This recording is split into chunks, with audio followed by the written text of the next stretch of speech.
Logika kita, rasio kita, akal pikiran kita adalah ciptaan Tuhan. Terima kasih, semoga yang punya jiwa damai dan kedamaian itu akan terbawa sampai di surga Tuhan nanti. Sekali lagi saya ingatkan, jangan pernah akal menuntut penciptanya dengan tuntutan logis, rasional. Karena Tuhan tidak logis dan Tuhan tidak rasional. Tapi Tuhan pencipta logika dan pencipta rasio. Berimanlah tanpa bertanya. Yakinlah kepada Tuhan, tanamkan di hatimu sampai kau ketemu Tuhan.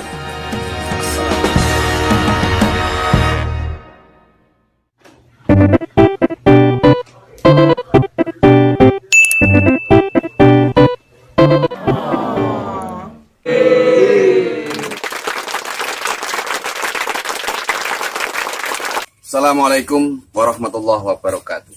Di senja ini anak-anak sedang melakukan gerakan-gerakan aktif untuk mengaktifkan saraf-saraf yang sirkulasi darahnya pasif. Berharap besar, semuanya bermaksud, berikhtiar, berusaha dengan maksimal, lalu kemudian dengan cara pendekatan biologis, dengan cara pendekatan lewat pergerakan-pergerakan yang dilakukan oleh para perawat, oleh para pengurus. Maksud besar tujuannya adalah agar mereka kembali normal seperti semula. Ya kan, Pak? Sama normal. Normal sama ya? Alhamdulillah. Seberapa normal? Kebanyakan mempunyai beberapa penilaian itu untuk membuat memang ini baru dan memang ya kamu normal dah. Kalau normal gini normal.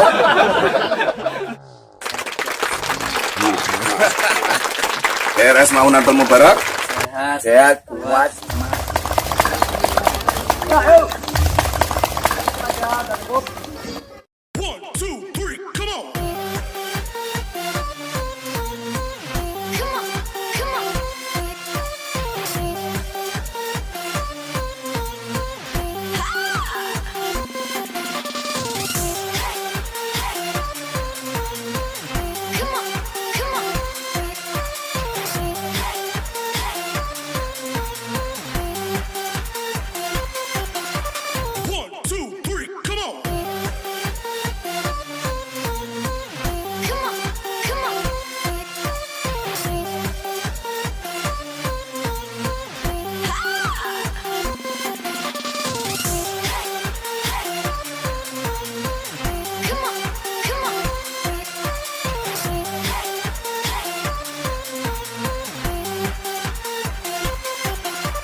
Seberapa penting mereka.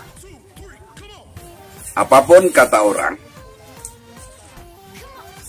siapapun memberikan sebutan kepada mereka, itu relatif. Tetapi kami telah merasakan langsung sejak tahun 94 bersama mereka. Mereka indah, mereka menyenangkan, mereka memberikan kontribusi pengetahuan besar dalam kehidupan di dunia ini. Untuk itu, mereka membuat kami bisa berpikir melangkah lebih jauh, berpikir lebih matang, berpikir lebih dewasa. Poinnya adalah jiwa. Bahasa Arabnya itu apa? Kebanyakan Nafsun. Iya. Bahasa Arabnya nafsun. Itu relatif orang menginterpretasikan makna nafsun. Kalau di dalam sudut pandang para peneliti kejiwaan, tetapi disiplin religi Islam, agama Islam, di Al-Quran itu ada 298 kali disebutkan. Dalam 270 ayat dan 63 surat. Itu semuanya bermuara pada jiwa. Apa? Bermuara pada jiwa. Itu jiwa sangat luas, tak terbatas. Kalau dianggap besar, besar tak terukur. Kalau dianggap panjang, mungkin tidak hanya sejauh mata memandang. Keindahannya jiwa itu relatif dinamikanya. Tentu orang bilang kalau tidak sehat, sakit, ya kan? Kalau tidak sakit, sehat. Tapi definisi sehat dan sakit dalam hal jiwa berbeda dengan sudut pandang biologis, persepsi biologis. Kalau orang digigit gini sakit gak? Sakit, betul? Kamu akan teriak sakit. Nah, tapi kalau jiwa, tidak ada satupun orang yang bisa mengerti kau disakiti atau tidak. Yang tahu adalah yang merasakan. Alhamdulillah, sehalus perasaan kita bisa mengerti melalui jalan jiwa. Kadang kita berada di satu perjalanan perempatan jalan jiwa yang harus kita berpikir ulang, memilih mana jiwa yang baik dan mana jiwa yang kotor. Karena jiwa adalah sumber dari segala kehidupan. Untuk itu, di dalam Al-Quran ada yang mendefinisikan bahwa nafsu adalah nafas, kata lain dari kehidupan. Di satu sisi ada yang bertanya, bukankah yang membuat kita hidup itu dalam bahasa Arabnya adalah ar-ruh? Apa? Ar-ruh. Tetapi makna dari kata artikulasi ar-ruh di dalam Al-Quran juga disampaikan bahwa itu maknanya jiwa. Apa? Jiwa. Itu pernah kami sampaikan, sahabat bertanya, wahai Rasulullah, yas'alunaka 'anir ruh. Sahabat bertanya kepadamu, wahai Rasulullah, tentang persoalan ruh. Lalu Allah wahyukan kepada Rasulullah SAW, hendak mengatakan kepada mereka, kulir ruh min amri Rabbi. Kulir ruh min amri Rabbi. Katakan Muhammad bahwa jiwa adalah urusanku. Esensi dari mahal syahid, tempat dari poin yang kita maksud, kata ar-ruh, maknanya adalah jiwa. Lalu bagaimana an-nafsu? Juga dimaknai jiwa. Oleh sebab itu, dari ahli para peneliti, mungkin menurut Ibnu Qayyim telah mengatakan bahwa korelasi antara nafsun dengan ar-ruh adalah kata yang berbeda tapi dari sumber yang sama. Cahaya Tuhan yang memancar pada kehidupan hambanya untuk dihidupkan menempati dunia ini sebagai makhluknya yang paling sempurna. Dan itu yang membedakan antara kita dengan makhluk yang lain. Di dalam surat As-Samsu telah disebutkan, wa nafsi wa ma sawwaha fa alhamaha fujuraha wa taqwaha qad aflaha man zakkaha wa qad khaba man dassaha. Demi jiwa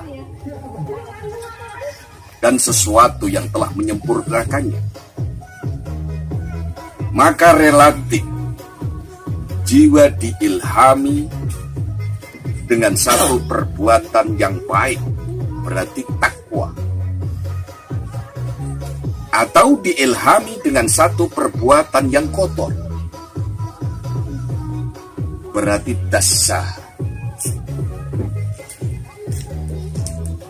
Untuk itu kata fa'alhamaha fujuroha wa taqwaha, ada jiwa yang kotor dan ada jiwa yang bersih.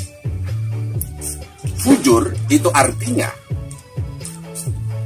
jiwa yang telah terkotori. Takwa artinya jiwa yang telah dirawat, dijadikan satu tempat di mana seorang hamba Tuhan mengakui dan sadar bahwa dirinya adalah hamba Tuhan dan butuh Tuhan, lalu setia kepada Tuhan. Itu relatif. Kita termasuk kategori yang mana? Kalau kategori yang bersih, berarti kalian beruntung. Kalian termasuk orang yang bersih, apa yang tidak bersih? Bersih, beruntung. Alias ya, Anda sholat, Anda setia sama Tuhan, Anda tidak marah-marah lagi. Bagus. Kemarin yang marah siapa? Ketahuan sekarang.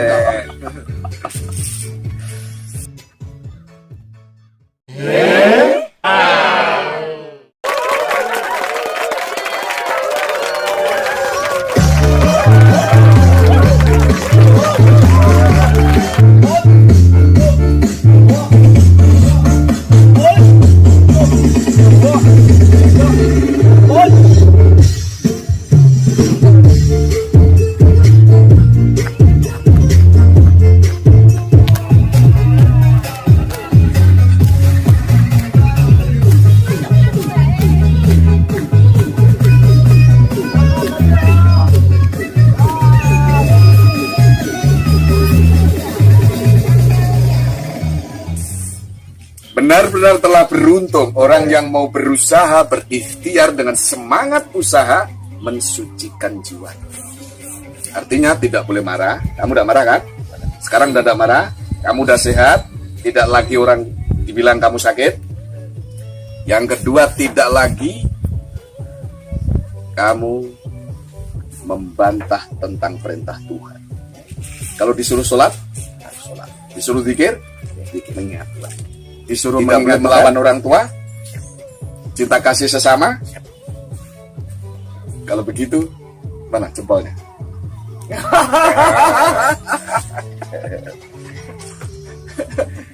Kalian ini manusia, beda dengan yang makan rumput, betul nggak? Ya kan? Kalian tuh nasi apa rumput makannya? Nasi kok. Nasi. Kalau begitu, hargailah nasi itu dengan menjalankan perintah Tuhan, menjauhi larangan. Jangan kita sia-siakan, jangan kita kotori kalau kita tidak termasuk orang yang rugi. Wakot khoba mandasaha. Kamu pemarah, itu berarti mengotori jiwa. Udah pusing, marah-marah, tidak melihat siapa, langsung marah. Kamu betul tidak marah-marah lagi? Nanti pulang dari sini kamu tidak marah-marah, sama istrimu tidak marah-marah, sama anakmu tidak marah-marah. Kali pulang nanti kumat lagi, marah lagi, waduh kacau. Karena kita harus sadar, kullu nafsin dha'iqatul.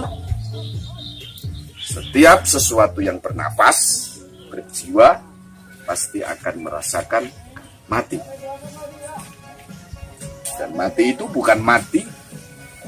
Mati adalah satu media perpindahan kehidupan dari kehidupan satu ke kehidupan yang lain. Dari dimensi satu ke dimensi yang lain. Al-Imran 185 tentang jiwa. Bismillahirrahmanirrahim. Kullu nafsin dha'iqatul maut. Wa innama tuwaffawna ujurakum yawmal qiyamah. Wa man zuhziha 'anil nar wa udkhila al-jannah faqad faz. Wa mal hayatud dunya illa mata'ul ghurur. Artinya, bahwa setiap jiwa pasti akan mengalami perpindahan dalam kehidupan, yaitu mati. Dan itu merupakan iman bagi orang yang muslim. Karena di dalam Al-Quran selalu menekankan percaya bahwa kelak nanti ada hari akhirat, ada alam barzakh. Untuk itu, orang beriman, muslim yang beriman selalu mempersiapkan dirinya untuk satu perjalanan yang amat sangat jauh, tidak terukur sejauh apa dan akan kemana. Tetapi poin-poin kemana terminal-terminal itu telah diterangkan jelas di dalam Al-Quran, bahwa kelak nanti akan mengalami satu kehidupan fase yang selama-lamanya. Selalu Allah ingatkan, manusia selalu mendasarkan kepada batas dan pasti. Batas dan kepastian. Batas dalam arti logika, kepastian dalam arti angka. Padahal pada dasarnya pekerjaan terberat bagi orang yang percaya kepada Allah adalah yu'minuna bil ghaibi. Percaya sesuatu yang tidak tampak dan tidak bisa dibatasi dengan logika dan tidak bisa dipastikan dengan angka. Itulah kita percaya kepada Allah, lalu percaya kepada firman-Nya, lalu percaya kepada datangnya hari kiamat. Dan di situ ada hari tanpa waktu. Artinya waktu itu tidak bisa dibayangkan dan tidak bisa diukur dengan jam dan angka. Manusia selalu hidup di dunia ini menginginkan kehidupan seindah surga. Tapi sesungguhnya surga yang sebenarnya adalah bukan dunia. Dunia adalah tempat menanam kebaikan, agar kelak nanti kita bisa menerima panen kebaikan. Kapan itu? Wa innama tuwaffawna ujurakum yaumal qiyamah. Kita nanti akan menerima kesempurnaan apa yang kita lakukan di dunia ini, yaitu balasan dari perbuatan orang yang menanam atas perilaku dan perbuatan itu. Kalau baik, dia panen baik. Kalau buruk, dia terima buruk. Kapan itu? Hari pembalasan. Hari kiamat. Apakah apa yang Anda bayangkan tentang hari kiamat? Kalau Anda tidak tahu, tak kasih tahu. Apakah Anda pernah melihat manusia meninggal dunia? Seperti itulah perpindahan. Semuanya akan mati, kecuali yang membuat mati. Siapa itu? Allah. Makin pinter kau. Tidak lagi sakit kan? Alhamdulillah. Apa yang kita bayangkan, manusia selalu takut dengan yang namanya sakit panas berlebihan, yaitu api neraka. Yang bahannya adalah bahan bakarnya adalah manusia dan batu-batu. Dan itu disediakan uiddat lil kafirin, bagi orang-orang yang tidak percaya kepada Allah Subhanahu wa ta'ala. Tentu ilustrasi kebahagiaan adalah surga. Gambaran orang celaka dan rugi adalah neraka. Setiap orang menginginkan bahagia, tidak ingin celaka. Bahagia berarti kita berharap selamat sejak kita berangkat sampai tujuan berhasil. Kita bahagia masuk, dipanggil oleh Allah di surga. Maka Allah bilang, Allah berfirman, jadilah orang yang beruntung. Apa? Jadi orang yang beruntung. Maka kalau beruntung, dipastikan udkhilal jannah, artinya masuk surga. Faqad faz, maka benar-benar dialah yang Kita harus berhati-hati membawa diri kita membawa seluruh anggota tubuh kita, sejak mulai dari panca indera, ada mata, ada telinga, ada pencium, ada mulut, ada semuanya, diajak untuk menanam kebaikan yang bersumber dari cara berpikir yang baik, berprasangka yang baik.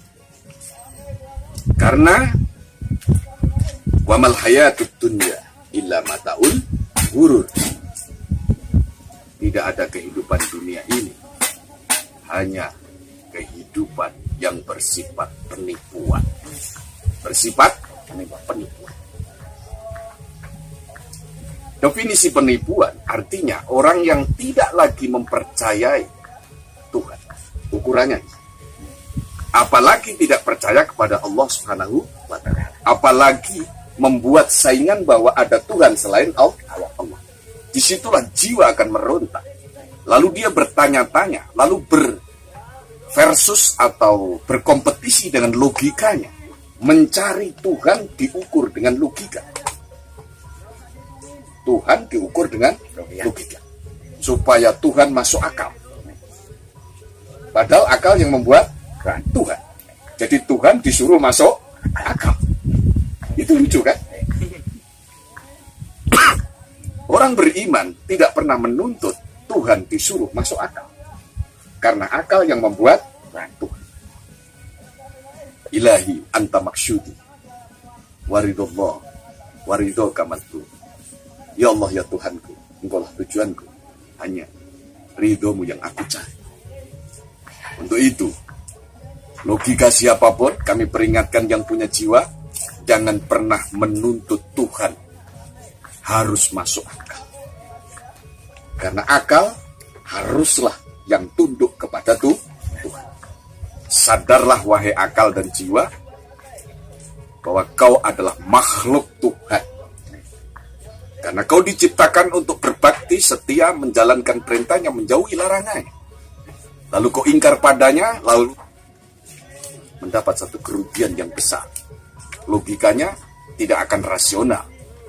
Kalau akal dan pikiran kita menuntut Tuhan harus rasional. Tuhan harus logis. Itu tidak mungkin. Karena logika kita, rasio kita, akal pikiran kita adalah ciptaan Tuhan. Terima kasih. Semoga yang punya jiwa damai dan kedamaian itu akan terbawa sampai di surga Tuhan nanti. Sekali lagi saya ingatkan, jangan pernah akal menuntut penciptanya dengan tuntutan logis rasional. Karena Tuhan tidak logis dan Tuhan tidak rasional.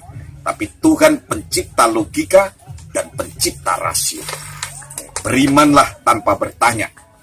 Yakinlah kepada Tuhan. Tanamkan di hatimu sampai kau ketemu Tuhan. Assalamualaikum warahmatullahi wabarakatuh. Deep in the shadows, I know it's hard to put one foot in front of the other. So far as the echo, where do we start? You can learn to discover a million stars. Here in the shadows, I know you're scared. Take my hand, together we'll make a stand. We've got to fight to find a way.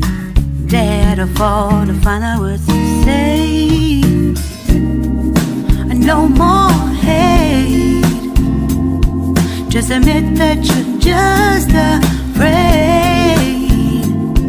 Time to let go of all your